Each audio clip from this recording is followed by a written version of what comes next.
turakwitabye karamenya gasani kuko duhamagaye ku mpuhwe zawe. Ku izina ry'Imana Data na Mwana Roho Mutagatifu, amen. Amahoro bana b'Imana, ni muhumure, Imana iradukunda, ije kudukiza kuri uyu wa gatandatu w'icyumweru cya mbere cya Noheli, tariki 30 Ukuboza 2023. Isomo rya mbere niyo mu yoro ya mbere ya Yohani, umutwe wa kabiri umurongo wa 12 kugeza kwa 17. Twana twanjye ndabandikiye kuko mubabarirwa ibyaha byanyu mubikesheje izina rya Yezu. Namwe babyeyi ndabandikiye kuko mwamenye uriho kuva mu ntangiriro. Rubyiruko namwe ndabandikiye kuko mwatsinze sekibi. Narabandikiye rero bana banjye kuko mwamenye Imana Data. Narabandikiye babyeyi kuko mwamenye uriho kuva mu ntangiriro. Narabandikiye rubyiruko kuko muri abanyembaraga n'ijambo ry'Imana rikaba ribatuyemo kandi mwatsinze sekibi. Ntimugakunde isi n'ibyo ku isi.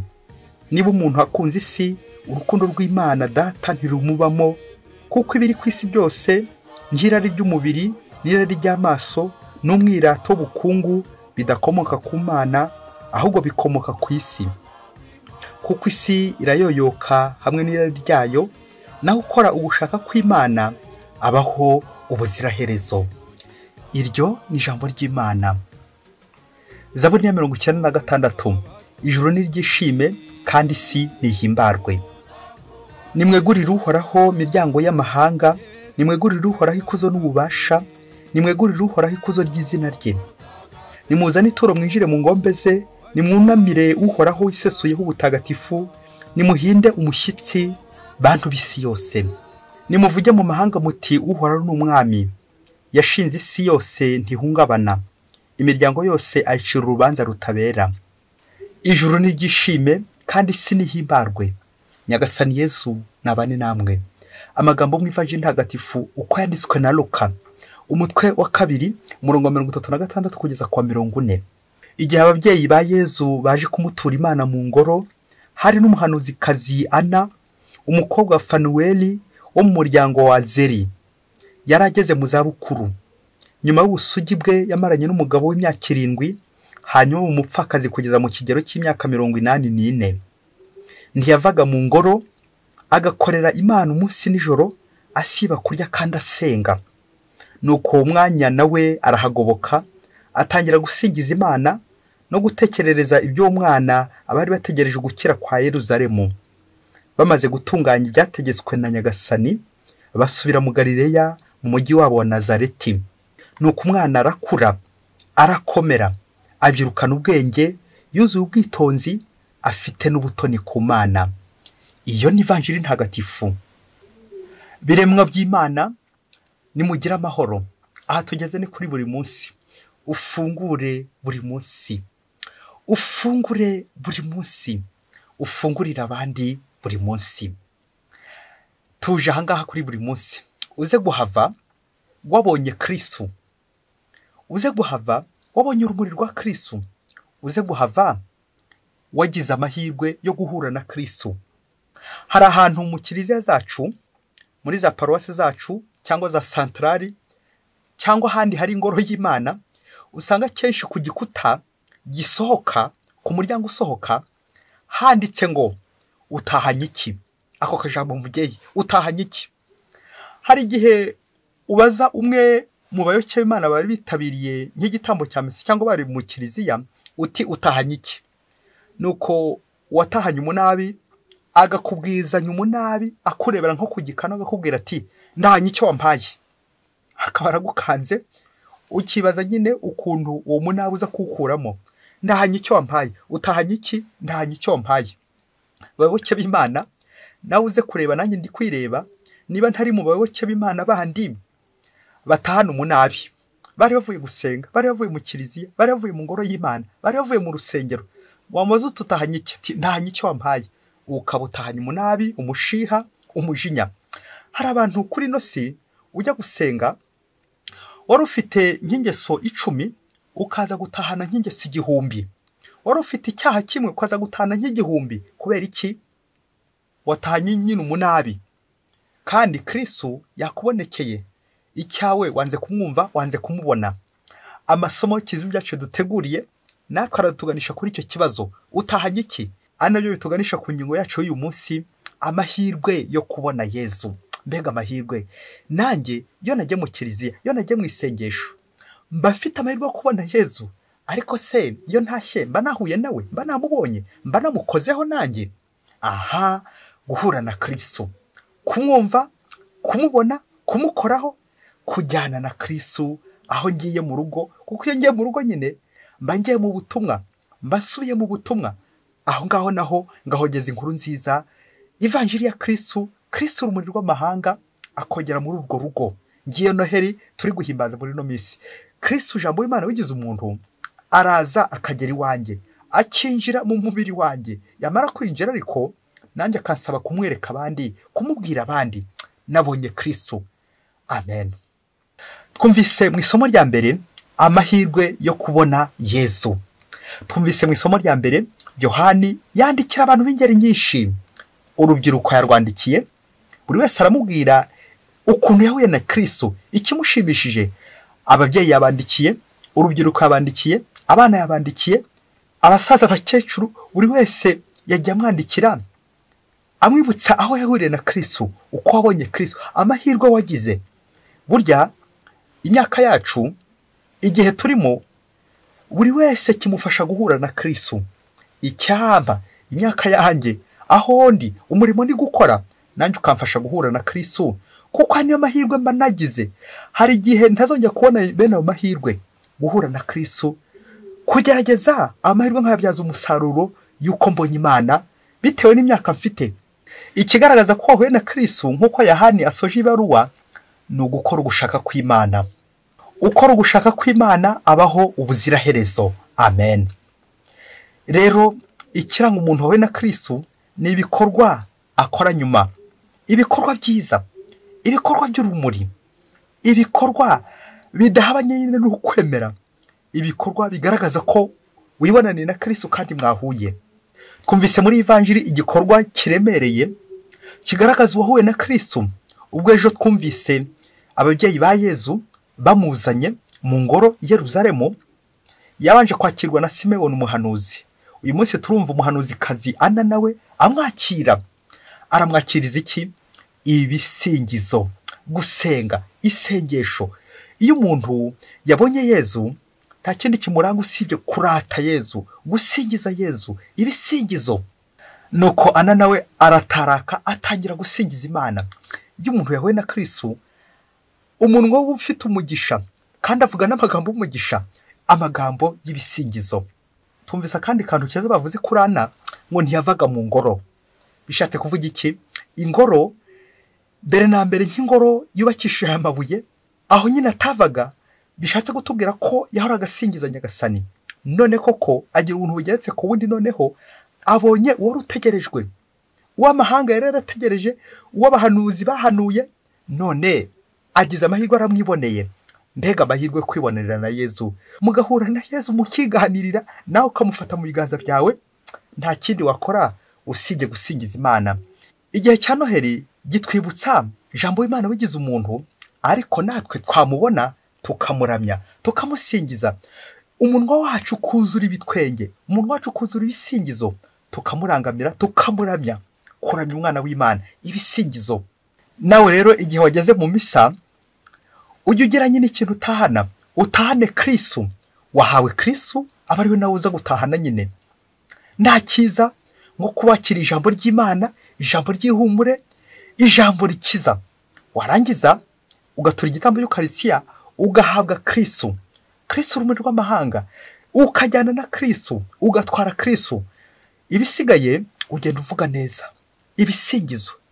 Ugira imbaraga, imbaraga za roho ndetse n'iz'umubiri.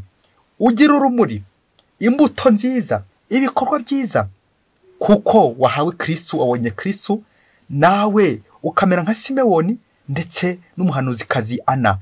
Iyi vanjiri uyu munsi nyine iraza muri uwo murongo wo kureba uburyo dutaha tuvuye mu ngoro y'Imana, wo kureba uburyo dutaha tuvuye mu isengesho, wo kureba uburyo ushobora kwinjira mu isengesho n'uburyo waza kurisohokamo. Hirya kure cyane muri Afurika, tererwe ngo umugabo n'umugore ngo bari abakristo b'indani, mu gihe kimwe kiza kugera baza kurara batongana ngo burinda bucya bakiri gutongana, ngo ariko akaba aribo bari kuri gahunda yo kuza gutangaza ijambo ry'Imana mu misa, dore ko bari bahagariye abandi nyine muri iryo koraniro muri iyo paruwasi.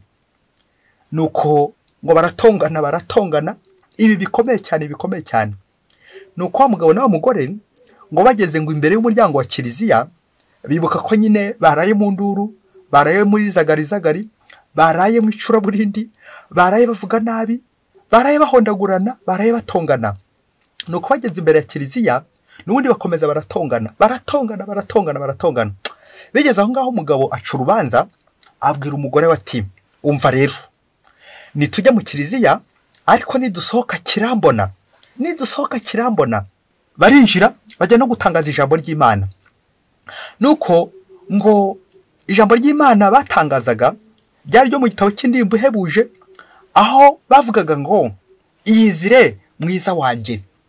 Aho rero ariho padiri ahera asaba buri mugore na buri mugabo uteraniye aho ngaho muri iyo kiliziya waje muri iyo misa kwandika agapapuro agakandikira uwo bashakanye ati, iyizire mwiza wanjye, ubundi akamwoherereze ka message karyoshye. Wa mugabo naho mugore baraye batonganye, bageze imbere y'umuryango wa kiliziya bakiri gutongana.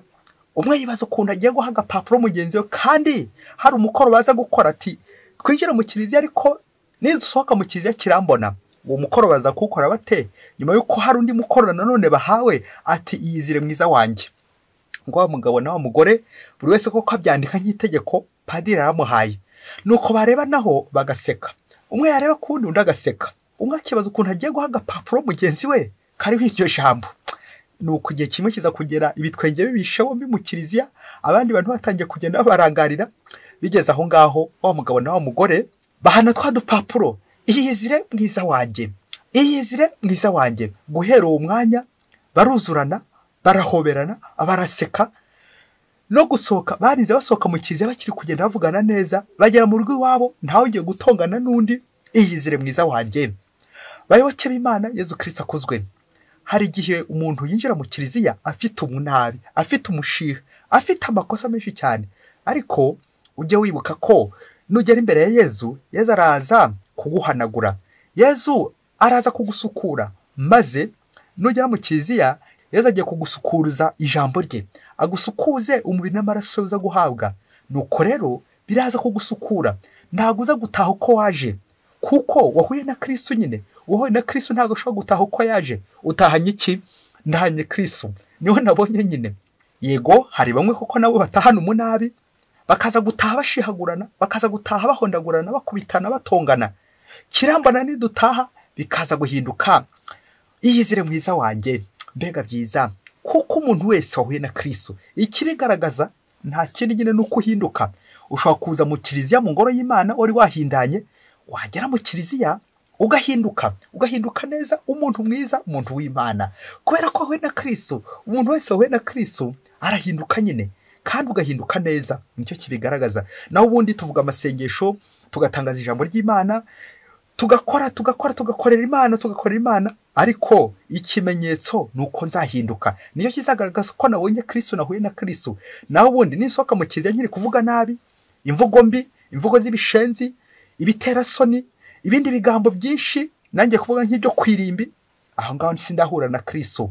Ana uyu munsi nanjye kuvuga yanseka cyangwa naho yaguseka, ko utarahura na Kristo. Nuhura na Kristo urasohoka kuvuga amagambo y'ibisingizo, gusingiza Imana, gusenga, ugasenga agasengesho karyoshye kanyura Imana, ugasenga icyo uvuze cyose, ijambo ryose uvuze rigahumuriza abandi, ijambo ryose uvuze rigakiza abandi, agakiza urumuri rw'amahanga Yezu Kristo. Na niyo mpamvu mu Kristo muvandimwe, iyo tujya mu misa tuba tujya gutura Yezu ubuzima bwacu. Umutura n'ibyo bibazo urimo, umutura nako gahinda urimo, umutura ibyo bigukomeretsa byose, umutura iryo shavu ryawe, agahinda n'ibyo byose koko bituma mutabana neza mu rugo, ukaza ukabishyira Yezu. Uko turi kugenda dusenga mu kiliziya, Yezu ari kugenda bihanagura, ari kugenda bikoraho, nibwo uzarangiza kumuhabwa ukumva koko hari ikintu twaye pe. Warangiza guhabwa Yezu ukumva hari urumuri wabonye, ukumva imyanzuro rufite mibi, reka mvugeho kwirimbi, yagiye ihinduka imyanzuro yo mu muriro wari ufite yagiye ihindukamo, nanjye kuvuga ijuru, yahindutsemo ibitekerezo bizima kuko nyine wahuye na Kristo. Iyo wahuye na Kristo, ibyemezo bibi byose wari warafashe bihita bihinduka nyine. Iyo wahuye na Kristo, amagambo mabi wari ufashe uza gutera mugenzi wawe nk'inkota uhita uyahindura kuko wahuye na Kristo nyine arahinduka, nawe ugahita uhinduka. Bakristo bavandimwe, duha agaciro isengesho. Igihe cyose winjiye mu ngoro y'Imana, ujye ukora ku buryo Yesu agukoraho nawe. Ujye ukora ku buryo uvayo wabonye Yesu. Ujye ukora ku buryo uvayo wabonye Kristo. Ikibigaragaza nta kindi ni uguhindura imvugo pe. Imvugo yawe igahinduka neza neza. Guhindura n'ibikorwa. Ibyo byose bikagaragaza ko uvuye guhura na Yesu, ko mwahuye, ko nawe wagira ubuntu ugahura na Yesu, wagira ubuntu ugeretse ku bundi, amahirwe yo guhura na Kristo. Nka Ana umuhanuzikazi, nawe wahoze mu ngoro, guhora mu ngoro, guhora ukorera Imana, guhora uvuga neza, guhora witwara neza, ntugire konje mu kuvuga neza, ntugire konje mu kwitwara neza. Buri gihe cyose amagambo yawe akaba ari gukiza, kuko Kristo turi kwakira muri iki cya Noheli ni Kristo nyine mukiza, rumuri rw'amahanga. Ndifuza gusoreza ku magambo meza ya mutagatifu Yohani Mariya Vianney, ugashishikariza abakristo yarise kuza mu gitambo cya misa no kugitura neza kuko bagiye guhura na Kristo. Bityo igihe cyose uhawe Kristo ukamwakira neza, kuko ntago bisanzwe nyine, ntago bisanzwe guhura na Kristo. Ni ubuntu bugeretse ku bundi, ni amahirwe ageretse ku yandi. Ubwo yavugaga ati nugirirwa ubuntu ukitabira misa ugahabwa Kristo, nurangiza kumuhabwa ugataha, ushobora guhura n'umuntu agakubaza ati noneho ko ndi kubona wibombaritse, ko ndi kubona uri kwitwara neza, ko ndi kubona witwararitse, byageze bite noneho? Uzamusubiza uti ntwaye Kristo, ntwaye Imana, ntwaye ijuru. Amen. Utahanye iki? Ntahanye Kristo, ntwaye Imana, ntwaye ijuru. Amen. Mwese Imana ibahe umugisha. Imana Data na Mwana na Roho Mutagatifu. Amen. Padiri Masubuko Ladislas wa Diocese ya Cyangugu. Isi yose